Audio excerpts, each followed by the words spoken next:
Hey YouTube, happy Easter everybody. Today I want to go through a little bit more in-depth cleaning of the Beretta 92. Not so much field stripping it and cleaning, but field stripping it and how to remove the extractor and clean behind the extractor. Okay, that's an area where if you're, I'll put it to you this way. I was shooting yesterday an IDPA club match for fun and practice, and we were shooting in the rain here in New England. It's raining like a bastard, muddy, so you drop a lot of magazines in the mud when you're doing your reloads. When you can't really clean them out, right? I mean, when you clean them out, you wind up putting some dirt through your gun and all that stuff. If it gets hung up behind the extractor, you can have a problem, failure to extract, for instance. And you might have a failure to neutralize a target. And boy, that just completely wrecks your score. Anyway, let's get to it here. Here's the Beretta. The way I do it, I pull the hammer back. Pretty simple. There's a button on this side. Okay, takedown. Push it in. Okay, there's a takedown lever on this side. Put your finger on the slide, pull it down, the slide will move forward, comes apart. Pretty simple, okay?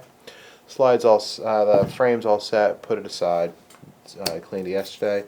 We take out the recoil spring and guide rod. We take out the barrel and the locking block. Put them aside. Alright, now let's try to see if we can get... What I'm trying to do is take out the extractor, this thing right here. Let's zoom in, get this repositioned a little bit. Trying to take out this extractor, right? How do you take out the extractor? Well, like most other extractors, it's retained by a pin. You can see it here, but this is a headed pin. You can only take it out and put it in one way, and the way you do that is you actually have to go in here, and you can see it right here. Okay, let's try to get this thing right here. Okay, all you have to do is just be a little bit, it's very easy, just be patient. You cannot use a Glock disassembly tool. You have to use a punch or an Allen wrench that's a little bit smaller. The Glock disassembly tool is a little bit too big. So what you do is simply put your Allen key here, and then turn the frame over, and just very lightly, okay, keep your finger on the extractor, push it in, and then just kind of tap it a couple times gently, and then you'll see the pin is popping out, right? Okay, pin's popping out. Now you can push it through. Grab it with your fingers. Now I want to show you something right here. See that pin? It's got a head on it. Once the head's exposed, you can grab it. Keep your finger on the extractor. Grab the pin, pull it out, set it aside. The extractor just rocks on that pin back and forth in this kind of motion, right? Let's get this actually on camera. This kind of motion, you just take your extractor out like so. There it is. Now, look at that. Look at the crap behind there, huh? It builds up. You gotta clean that out. You'll get a malfunction. And then you can see here, here's the spring stuck in there. And you can just, what I do is just stick a Allen key in there, loosen it up gently, set it aside. Don't lose it, obviously. Okay, so let's get a little close up here what I'm talking about again. Yeah, so you can, it's a little bit dark, you can kind of see in here. Awesome filming as usual.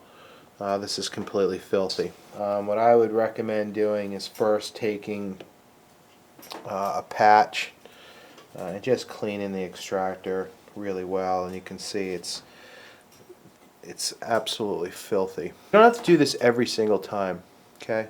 But I do this probably like once every 6 times I shoot a match.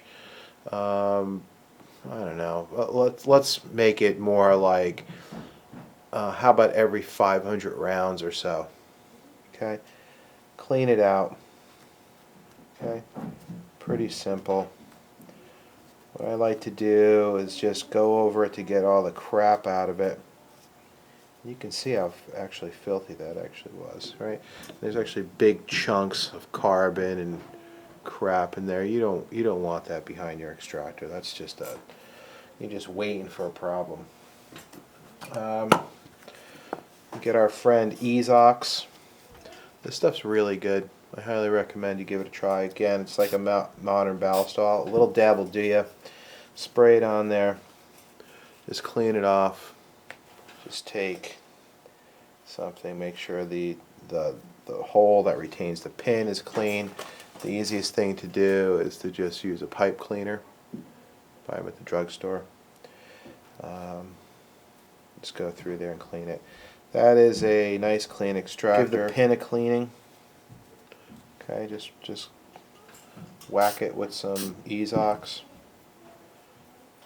Clean it. This will help it slide in and out a little bit better.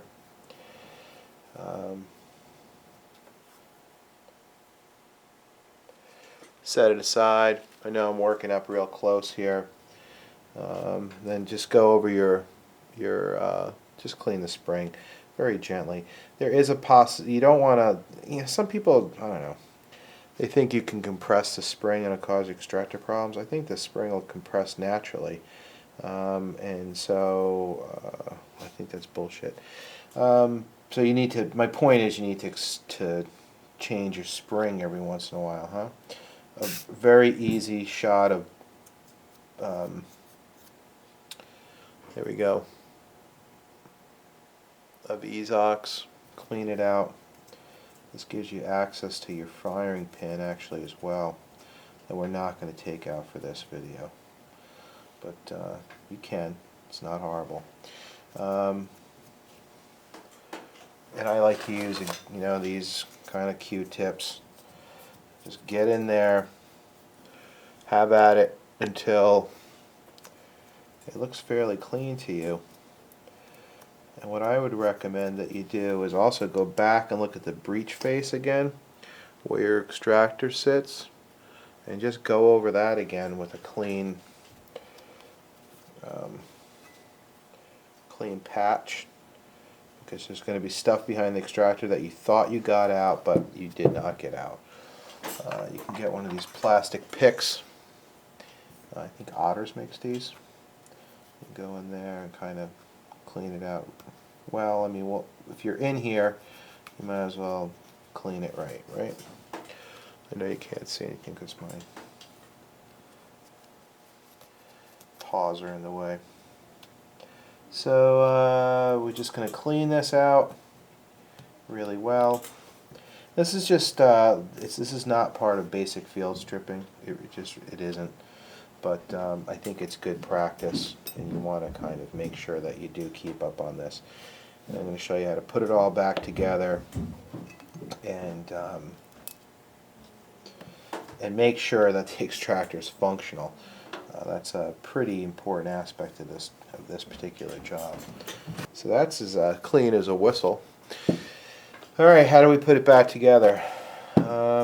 Pretty straightforward. Let's just give this a wipe down. Try to get a close-up now of what this looks like really clean.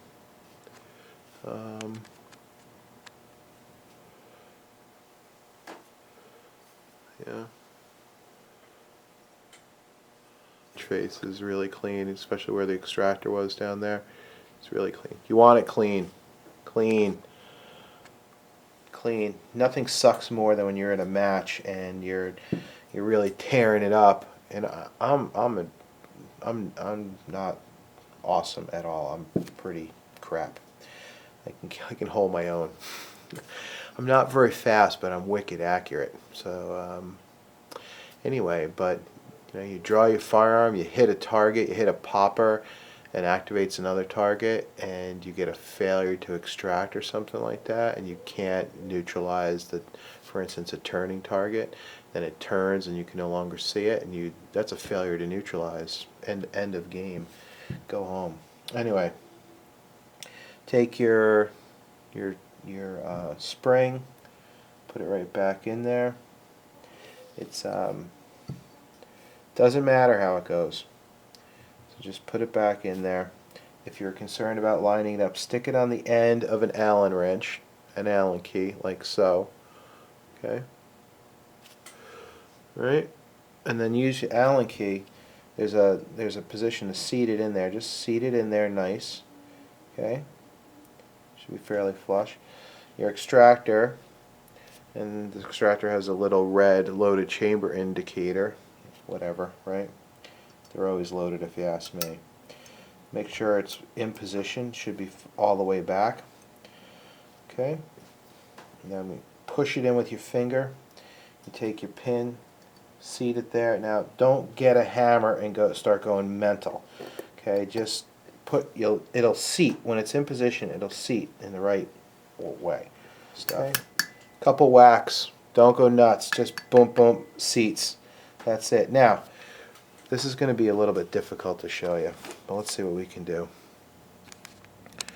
What you want to do is make sure it's kind of even in terms of the top and the bottom. From the top, you're going to press it in. It needs to seat a little bit more. That's too deep. Okay? And you can tell it's too deep because I can actually feel it on the bottom here. It's not recessed. So just push that back a little bit, and that's about how you want it. Okay? The way to tell if this is correct, right, is you see the way the slide is shaped here. Okay? This convex shape. What you want to do is this. If you're looking down the slide this way, okay, this pin should be flush right here. Okay? On the right side of the frame looking from behind. It should be flush on this side right here. Okay? Again, it goes in on an angle like this. Okay? The angle's like this that this thing goes in on. So as long as you're flush on that side, you are good. Let's zoom out here, put it together, and we're going to do a little function test on it. Barrel goes in with the locking lug. I really love this thing too, man. I'll tell you, for IDPA, it's a pretty gun. It's all stainless, and the other thing, for IDPA, you got to get used to the double action to single action transition. If you can master that, no problem. But it's got this big ass sight radius here. Man, you can get really accurate with this. They're super reliable, and they're kind of a little bit different. So if you're into kind of having stuff that not everybody has, then you're golden. Put in the guide rod and the recoil spring. And how do you put the gun together again? We just hold that in our hand, take our frame, and we just gently put it on there, slide it back, pull it back, lever goes forward. Nice, okay? Let's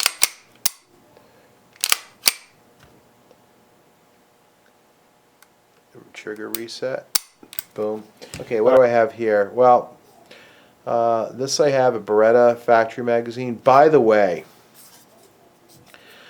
there's an internet misinformation campaign going on saying that these guns are unreliable or were unreliable in our troops' hands when they got into the desert. It's got nothing to do with the gun. It has to do with another stupid decision by the military to go ahead and buy some cheap-ass replacement magazines that were causing jams. They were getting clogged up with sand. When they replaced them with for instance, either Mekgar or the original Beretta magazines, here we go, made in Italy, no problems. Okay, what do I have in this magazine? I have snap caps. Okay, right here. I highly recommend you get some snap caps for every firearm you have, all calibers. They're really good to have around. These guys happen to be metal, aluminum, so they're a little bit better. All right, you want to make sure your extractor works, right?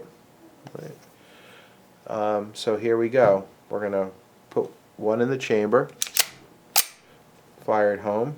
Okay. Boom. Let's extract it. Ready? Okay. Boom.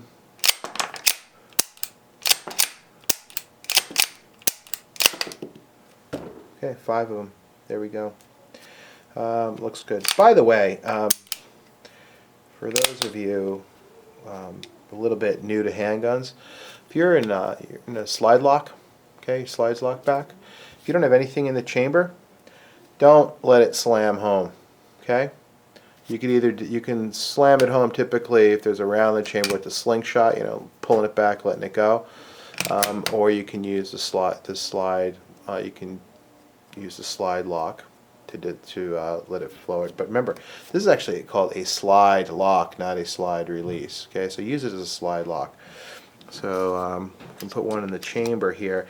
Now, as long as there's one in the chamber, you got no problem slamming it home. And the reason being, you're not hitting metal on your breech face with the metal of the barrel. Okay, no chance of that. Okay, so there we go. We take out our magazine, and we have a brand new, freshly clean extractor. Hope this was helpful. Happy Easter again. Go spend time with your family and stop watching these stupid videos. At least for today. Come back and watch it tomorrow. Cheers.